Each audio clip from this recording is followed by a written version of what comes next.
How are you doing today, my lovely listeners? My name is Brenna, host of Soul Things podcast, and I'm here with my good friend John C. And we are going to be talking about the struggle of finding rest and the Sabbath and like taking time to rest, to sleep amidst our 20s. So I'm really excited for this topic. John C. is somebody that I've known from Moody way back in the day.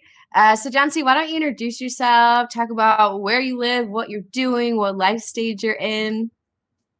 Hey, my name's John C. I've been friends with Brenna for about, 5 or 6 years now. Long time. I live in the beautiful state of Oregon, in the city of Portland. I know a lot of you guys may have heard crazy things about Portland, but God is doing pretty cool things here. It is a stunning city, and I serve as a door of hope.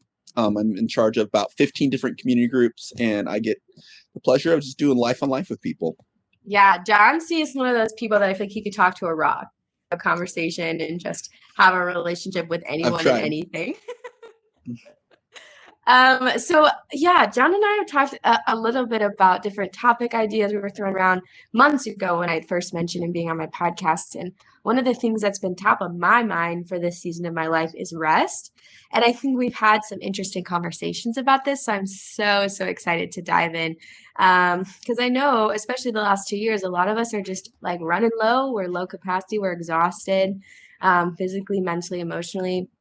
Just, tricky past couple of years. But then also being in your 20s, I feel like you can have a lifestyle of go, go, go, even if you're single, if you have a family, like whatever stage you're in your 20s, I just feel like there's always something you could be doing.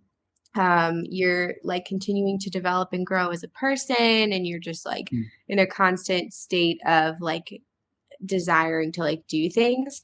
And I'm coming from a place of being a 3 where my to-do list and my tasks can closely be tied to my worth, which is a dangerous path to be treading on. So like this has definitely been a challenging thing. I've been reading books about it, trying to listen to some sermons, really process through this stuff. So excited to pick your brain about this, John C. How excited are you about this topic? I am extremely excited. It's been like a long time coming. I would definitely say that I'm an Enneagram 6, so I live in a constant state of like the world's going to fall apart and I need to plan for it. But finding rest is a challenge for sure. Yeah. I think it's safe to say anyone listening to this, no one will say that rest comes easy to them, right? I think all of us are like, no matter what our number is, we all have our reasons for not wanting to rest. But yeah, so right off the bat, I just want to talk about like, why do you think rest is important? Like, why can't we just go all the time and keep being productive and doing things? Like, why even have this conversation and why even put value to rest? Yeah, that's just a great question. In my past, like I was going to Moody, and my senior year, I actually had this massive just kind of mental breakdown. I was like completely burned out, barely any sleep, overworked. So it really taught me a lot that rest is not a choice. Like it's something that is mandatory to human existence. But I think that we excel in ignoring. And so as much as taking a car into like the red, like having the engine overheat will destroy the engine. I think that rest is having healthy rhythms is a good thing. But we live in a society that almost shames it as that being like lazy or something like that. Yeah, I think that's a great point. I think there's like something like innately in us that like desires rest as much as we try to like suppress it. Like I know, like I live in a big city too, so there's also that pressure to like for me, the big thing is FOMO. Like I have a fear of missing out. Yeah. And so not even just work or responsibilities, but like social things or like hanging out with friends. Like I just want to not miss out on any. And I think it's been so interesting, obviously the last couple of years with that being affected and changing in a lot of ways for a while. And it's sort of like, I feel like I tapped into this certain level of introvertedness, which I never really thought that I had. Because I think it's safe to say we're both have extroverted tendencies. So I think it's interesting to like yeah, feel like a desire to sort of be alone and find moments of rest. And like that, I feel like the older I'm getting, that desire, that innate desire is like growing even stronger. And that's kind of one of the reasons it's been so top of mind, I feel like, for me. Um, and one of the ways that I've been thinking about this is like how Jesus emulated rest. Mm. So I would love to kind of get your thoughts of like, like as a believer, like getting into the word and understanding how Jesus lived his life and set an example. How did Jesus show us and model for us how to rest? No, that's so good. Like one of the first, like my favorite chapter in the Bible is like John 17, and it's the high priestly prayer, and it's this moment where Christ pulls away to get rest and find time with the Father. And so, and even if like you're not someone who's into faith, just the practices of Jesus, that he wasn't always with people. I think that when we're doing life together, it's like, okay, to be a good person, you need to be constantly with people, doing nice things, spreading wisdom or gleaning wisdom. But if you look at what Jesus really did, he was very purposeful in the time he spent with people, but also very purposeful with the time he spent away. Mm. And so he'd go away from the crowds. And sometimes he would take the his clique, right? His boys, his Yeah. 3, his 12. But so there's like this beauty, like when we look at like some best memories I have of my 20s, turning 29 next month, is just drawing away with a couple buddies and like just hanging out, doing life together. But there is this importance that I see from looking at Jesus's life of getting time alone. Yeah. And being with your thoughts and like taking them, for me, to God, but for others, it could be just journaling and working through it. And like, yeah. Yeah, I think that's a great point. I was like, because I've been going through the book of Mark with my church, and one of the points the pastor made this past Sunday was talking about how Jesus guarded that time. He was intentional with guarding that time. And it's stemming from this desire to be with God. Like he wanted to spend time and be with the Father and be alone and pray, or like you said, be with his thoughts. Yeah. And I think for me, I was like, that's what I want. Like I want to guard that time and be super intentional about it, because I think I used to think like I wouldn't prioritize it, or I wouldn't think it's that important, that there's so much work that needs to be done. Like productivity is a good thing. But then realizing like that element of like being in God's presence and like making time for that, or, not even necessarily like spending time with like God in that sense, but just like doing an activity that's relaxing for you. Or like, I think there's different levels to like Sabbath, right? It's like physically sleeping, or if you enjoy fishing, going fishing, or something like something that's like recreational Sabbath. Or like for me, I love to run, and that's like, obviously it's an exercise and it's not physically restful, but mentally releases stress. And so finding your rhythm and what like helps you, or like eating some food that you enjoy that day, and like taking time to just sit and be present and enjoy that. And I think a big aspect of rest is being present. And so these are some things that like I've been thinking about, of like how like Jesus was with the crowd and he was healing and he was teaching and he was doing all this stuff. But yeah, like he would get up early, or he would like be alone and he would like be praying with the Father. And like that was a part of his like ministry. That's what filled him up. That's what like, I think is a solid example for us like all to follow, Yeah, no, that's so good.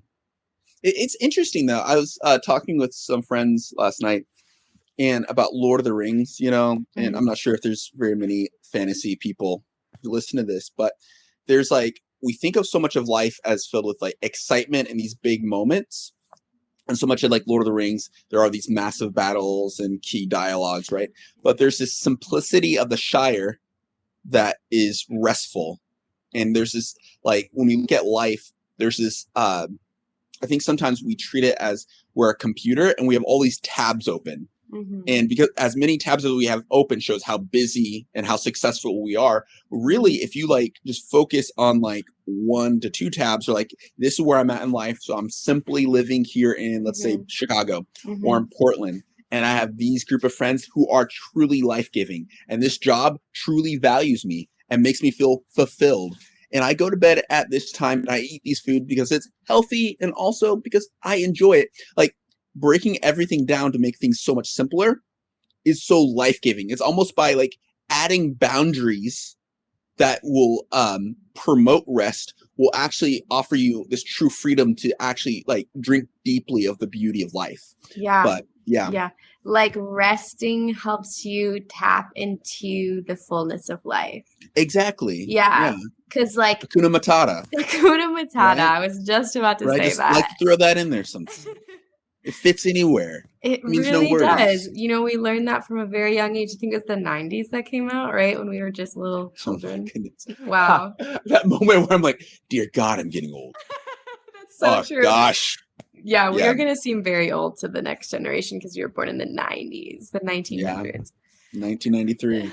That's so crazy. Um, but yeah, I think one of the questions I've been thinking about is like, why is it so hard for people to rest? Like all these things we're talking about take work and effort and a desire Mm, to do that. Because I think like for me, a couple of things I've been thinking about is like I was listening to this sermon by Matt Chandler and he was talking about like busyness is like a can be a pride thing or an identity yeah. thing of like, yeah, I'm busy. Like, how are you doing? It's like usually the Mm. response is like, oh, just been busy with the kids or busy, Oh, doing this or so doing true. that.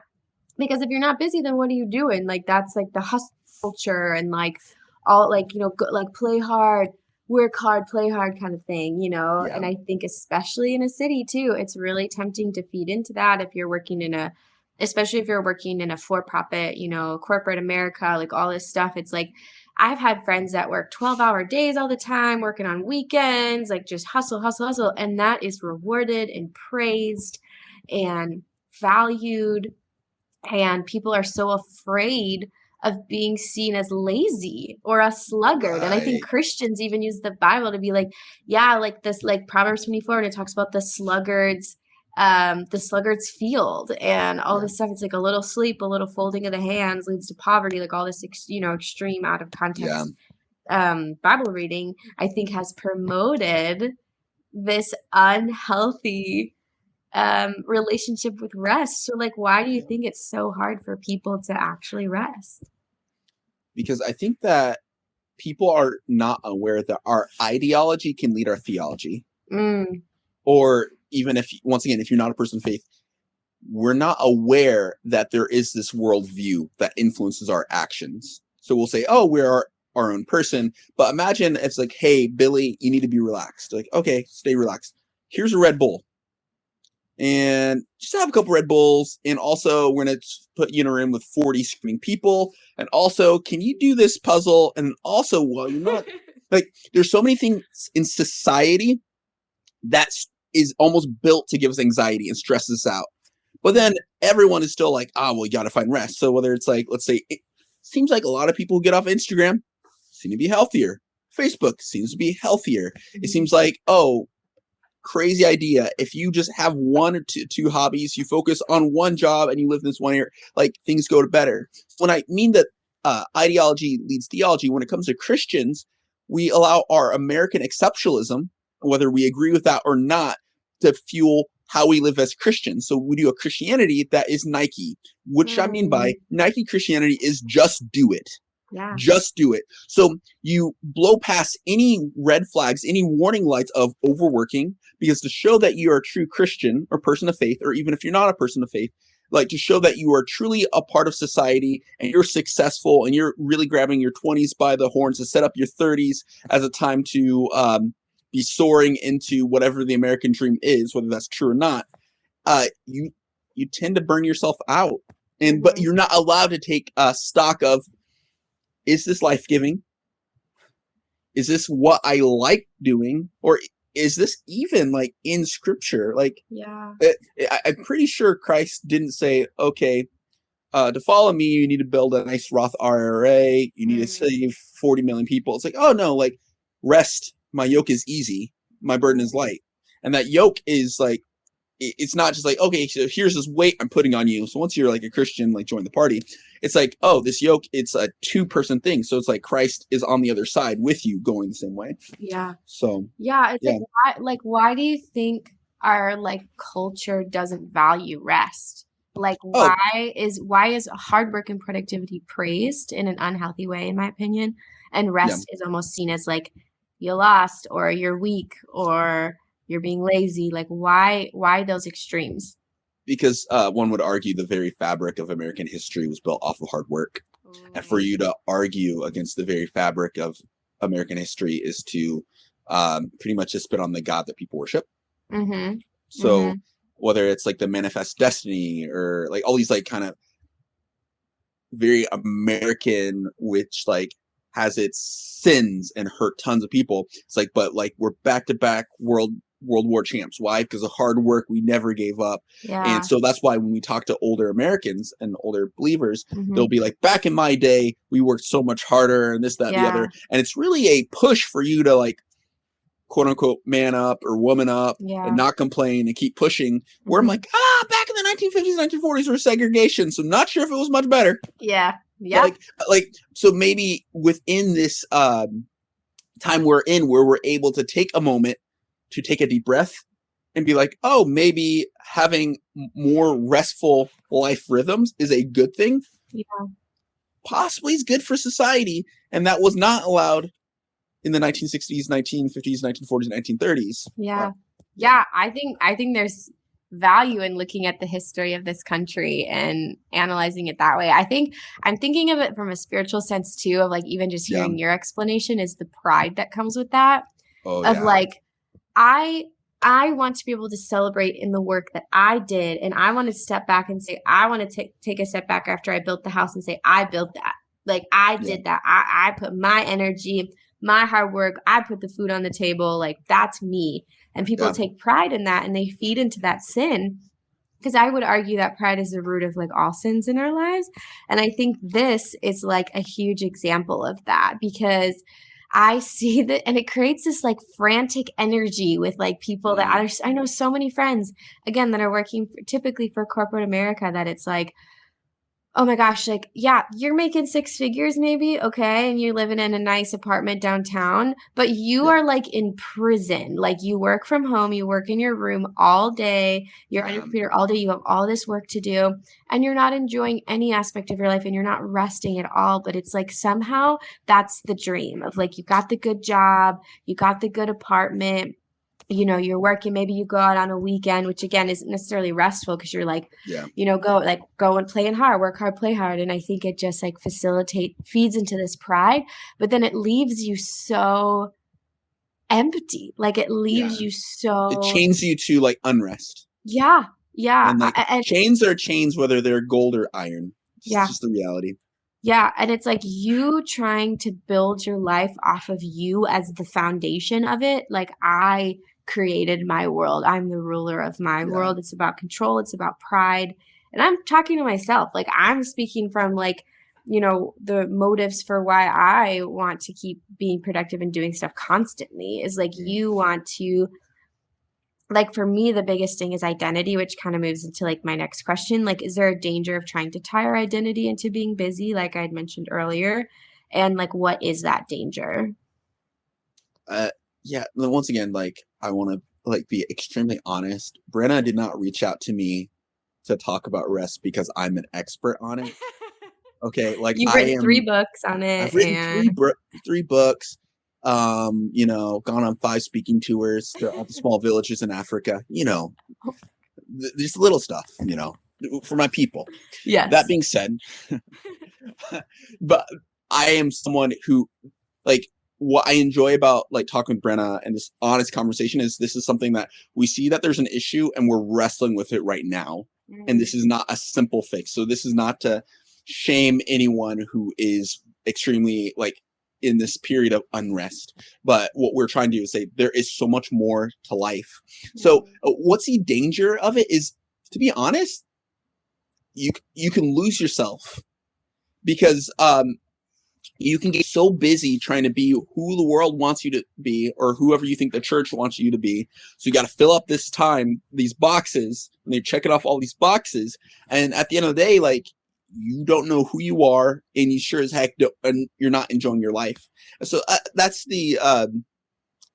that's just been the real danger, and and something I've been trying to combat myself, of Mm. like, oh, is this life-giving, or like, why am I doing this? Am I doing this because I believe my faith wants me to do this, and this is what I firmly believe in, and this makes like my life more beautiful? Crazy concept. Does it make your life more beautiful for you to do X, Y, and Z? Or is it because people pleasing? Mm. And that people pleasing can come from your pastor, people pleasing can come from your manager, or it can come from your friends. But within this people pleasing, it's so easy to give up these key tenets of make you you. Yeah, I think that's really powerful. You said something in one of the conversations before this podcast Oh about dear. rest. And you said something that I found fascinating was rest being a person. Yes. And Yes. so I'd love for you to kind of expand on what do you mean? Because I like originally coming into this, I was like, oh yeah, rest is like a thing that you do. Like I'm still in that do mode, right? Like this is Yeah. an absence of action or something. But I think your take on it being like a position or a person, like what did you mean by that? Um, and like, I'll be like super honest, like, I'm a Christian, so like for me that rest has to come in Christ. And so like, well, I'll do two things. So one, as a Christian, uh like I've had like a pretty hard life, like 9 years in foster care, a lot of broken homes, and just like nights where I've gone hungry and different things. Mm, A lot of, and like, and now in the towards the end of my 20s, crazy idea, working through trauma and just realizing that I'm always stressed and always anxious. So the to get to find rest is a hard thing. But what I've discovered as I've pushed more into my faith and into Jesus, knowing that I don't need to do anything, He just meets me where I am in the mm, darkest of nights, you know, that has caused me to have so much more rest and peace and purpose. But the flip side, say if you are not a believer, I would say that it is imperative that you have people in your life that you find rest in. That the fact of like when you're like, whether you're like dating someone, or you have like your clique, you're like your three people, or it's like your mom and dad, and it's like do the hard work, right? Of like, is this person truly restful? But that you can come to them with your problems and your successes, and they are so obsessed with like doing life with you that they accept you in your lowest moments, and they're your biggest hype man, and they're willing to speak the honest and also like the hard truths. And so that the fact of like, there's sometimes where I'm talking to my boy Jackson, who's like so precious to me. He knows what the right thing is to say, but he knows that I'm not in the period to hear it. So yeah. there's like this, like he just meets me there. So it's almost like life is filled with lots of mountains and valleys, right? Mm, And that key element is when you're in a valley, it's okay to be there. It's okay to camp there for a little bit, but you don't want to live there. And so finding rest in a person is finding that person that is willing to camp with you for a night in the valley, but then take your hand and walk with you out to a place of rest, like up on the Vista yeah. or Buena Vista. Good view. Little There, Spanish. yeah, Just yeah, doing that for great free. example. Or like pointing you to the one that can give you eternal rest. Yeah, it's like Exactly. pulling the responsibility off of them and pointing it to the one who can actually give you eternal Yeah. rest. I think that's beautiful. So how do we find that balance between productivity and rest? Like how do we the reality is we all are living busy lives, right? Like we Ooh. all have schedules. Like we can't, there's things that we could say no to, right? But does that mean we're not supposed to have a social life? Does that mean we got to take a whole day off of doing anything? Like what does rest and Sabbath actually look like? And how do we find that balance? Because I think for me, I'm genuinely asking this question and I ask it every day. It's like, I don't want to be considered a sluggard or lazy in the eyes of God. Yeah. But I also am feeling burnt out and exhausted and don't feel like I can be as productive anymore, which makes me question my identity at times and like, Yeah. oh my gosh, like, I don't have the energy. Like, this is going to make me sound so old, but I don't have the capacity like I did in undergrad. I felt No, like in that's real. college, you could take 8 classes, be working 2 jobs, Stay like up all still go night. I out. can go all day. Yes. And I'm you a like, machine. Now I'm like, dear God, is it 11? yeah, Is it like I 11 could p.m. right now? yeah, like it's so like as you're getting older, obviously, I know we're still in our 20s, like it's the prime We're time, aging like a fine wine. That's just the reality. Yeah, I think that's a great way to look at it. But for me, it's like, yeah, how do I actually find that balance of like, I am allowing myself this space of rest. And that's also going to look different. I'm learning in different seasons. So like in some seasons, you might need way more rest than in other seasons. It's true. So like your Sabbathing is going to look, I don't know if that's a verb, but I just made it a Sabbathing Hey, verb. it's your podcast. I'm not going to correct you. I can do whatever I want. You No, can do I'm whatever just you kidding. want. No. But yeah, I think because like for me speaking personally, like in this season, I feel like I need more rest Yeah. than maybe I would have needed a year ago. Like I think this season, and then it's like, but I don't know how long do I give myself to have this, or is this just me becoming like old and tired and weak or lazy? Like Yeah. all these questions come to my head. So maybe you can share like you personally, like how do you find that balance, or how would you suggest, using your pastoral wisdom to share with the world The on little I this have. question? Wow. Yeah, no, that's a great question. And I think that like what's imperative, rest is like for me to live a human life, you have to eat. Okay. It's a staple of living is eating. Okay. So I think that if we can come to a point where rest is a staple of your life, that is key. That is very key. Now, what rest looks like for each person can look very different. What the Sabbath, a special day, can look very different. But what I've been trying to do, and like this week, to be honest, like I'm very much like an existential person. Every 3 months, I'm like, dear God, what is life about? And I'm in my office, I'm writing everything out. And so I'm very much like a values person, or I try to live by these values. So like the crowning point is, how can I live a beautiful life?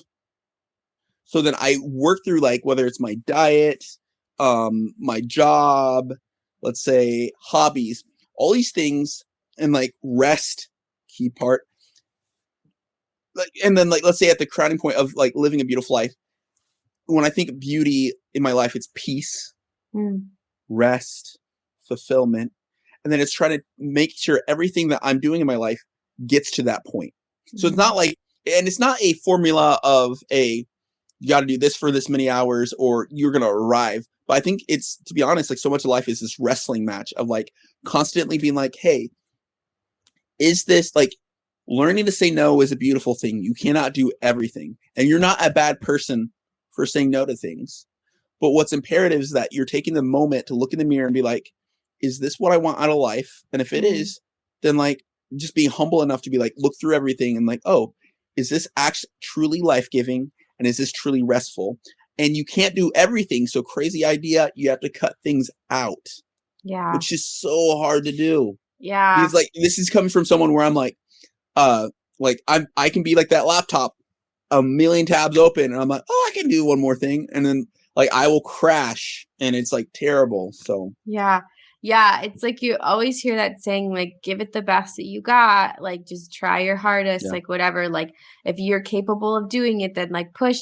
And for me, I'm always like, the internal critic in me is like, but I always feel like I could do just a little bit more. So did I give it my best? And I think that's really a hard thing to, like you're saying, like, I could just do one more tab. Like, I could just finish this one more thing. And I think it's like, yeah, you could, but should you? And I think, like, the way that you are as you're growing in your faith, or as you're just growing as a person, becoming more self-aware of what you need and finding that. And like for me, it'd be like, my relationship with God, the more I'm understanding about who he is, how he sees me, these kind of like fundamental things. Like for you, like it might be going in your office and analyzing, how do I have this like beautiful life? And I think that's such a great exercise to do. And like for me, it's like, okay, let me get back to the core basics of who is God? How does he love and see me? What does he want for me in my life? Who am I? Like, and then it kind of infiltrates in how I see myself. And that can sort of guide my decision making when it comes to like, so good. Not perfect, but that's sort of like the process of like this struggle that we've been talking about is like, okay, like it's Sunday, I went to church, I got a long week. Maybe I don't need to like do a build, like I need to go grocery shopping, hang out with friends. I need to clean the house, do all these things. Maybe that stuff can wait for the next day or something. And like finding those little moments to try to rest. Maybe for some people, it looks like a whole day. Maybe some people are taking an hour out of your day to rest, like whatever you feel like, as you're learning and growing in who you are and what's best for you. then you can sort of build a rhythm of rest into your life, which has been my goal, is like building that rhythm of rest, because I want to feel restful in my work. I want to feel restful in my relationships. I want to feel restful with the Lord. Not like stress, stress, stress, stress, stress. Okay, now I'm rested. Stress, stress, stress, stress. Like I want to have such a rich rhythm of rest that it flows into these other things that might not necessarily be restful, right? That's like the goal. That's like what I'm like the goal setter, right? The 3, like, how do I get to this goal, to do stuff to get to this goal?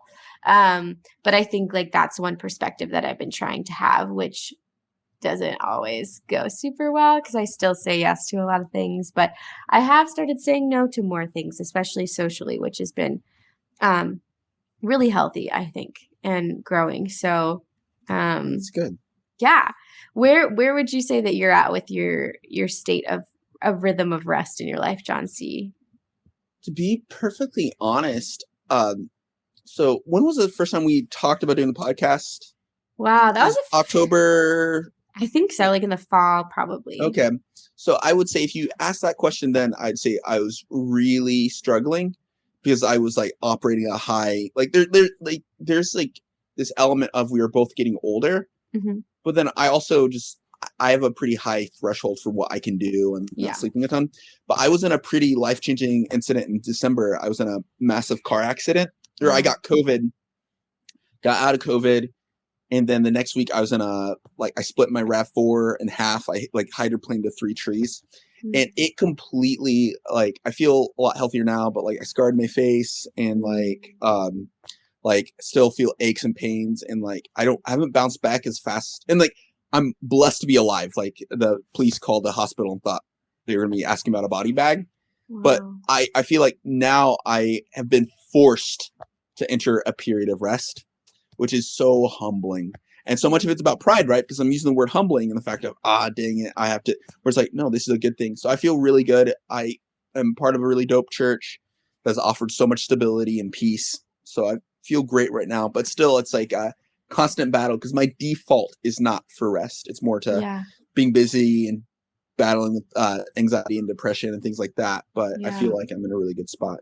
Yeah, I think it's so interesting the things that God uses to bring us to what he wants is best for us. Like it's just an extension of his love for us. Of like something as horrible as a near-death experience or a car accident like that, it's like he's using to draw you closer to him if you allow it, right? The same sun that hardens the clay melts the ice. I think I said that correctly. But it's like this idea of those hard moments. Like, are we going to press into that and try to find rest in Jesus and trust in him? Or are we going to grow bitter and keep pushing through the hustle and being in control of our own lives, which isn't true. But I think, I could talk about this for hours, honestly, but I think like this is been such a life-giving conversation for me.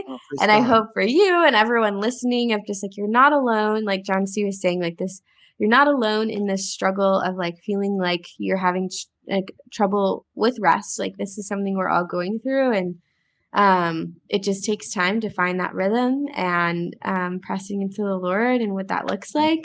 But thank you, John C, for being on this episode and just sharing your wisdom and some of your story with us. I just really appreciate your time. I know it's your day off, so I really appreciate you. I'm blessed to taking time to do that. Yeah, thank you so much. Thank you so much to everyone listening and going on this journey of just navigating life in your 20s. And remember, even in the hard spaces, his grace abounds.